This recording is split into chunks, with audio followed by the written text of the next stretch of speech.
നല്ല സ്നേഹബന്ധത്തിലുള്ള രണ്ട് വ്യക്തികൾ തമ്മിൽ പെട്ടെന്ന് അകലാൻ തുടങ്ങി. കാരണം എന്താണെന്നറിയാമോ? കടം. അതായത് ഒരു മറ്റേ വ്യക്തിയോട് കടം ചോദിച്ചു. കടം ചോദിച്ചതും എൻ്റെ നല്ല സുഹൃത്തല്ലേ എന്ന് കരുതി കൊടുത്തു.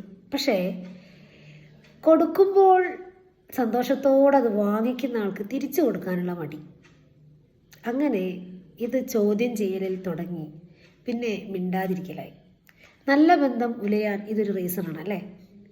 അപ്പോൾ നിങ്ങൾ ചെയ്യേണ്ടത്, നിങ്ങളോട് ആരെങ്കിലും പണം കടം ചോദിക്കുന്നുണ്ടെങ്കിൽ നിങ്ങൾ ഒരിക്കലും കൊടുക്കാതിരിക്കുക. കിട്ടുമെന്ന് ഉറപ്പുള്ളവർക്ക് മാത്രം കടം കൊടുക്കുക. 2, ഇനിയിപ്പോൾ നമുക്കാണ് പണത്തിൻ്റെ ആവശ്യമെങ്കിൽ നിങ്ങളുടെ കയ്യിൽ വല്ല ഓർണമെൻറ്റ്സ് ഒക്കെ കാണില്ലേ, അത് പണയം വെച്ച് നമ്മൾ എന്ത് ചെയ്യുക? തൽക്കാലം കടം എടുക്കുക. മറ്റുള്ളവരുടെ കയ്യിൽ നിന്നും പണം വാങ്ങിച്ചു കഴിയുമ്പോൾ നമുക്ക് കൊടുക്കാനാകാത്തൊരവസ്ഥ വന്നാൽ ആ ബന്ധം പോലും നിലനിൽക്കില്ല അല്ലേ?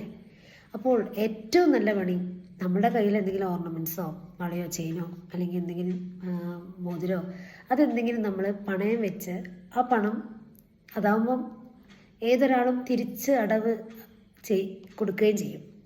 അപ്പോൾ ബന്ധങ്ങൾ ഉലയുന്നതിനൊരു റീസൺ കടമാണ്. കടം ചോദിക്കുന്നതും കടം കൊടുക്കുന്നതും നമ്മൾ മാക്സിമം ഒഴിവാക്കിയ ബന്ധങ്ങൾ അതുപോലെ നിലനിർത്തിക്കൊണ്ടുപോകാൻ സാധിക്കും.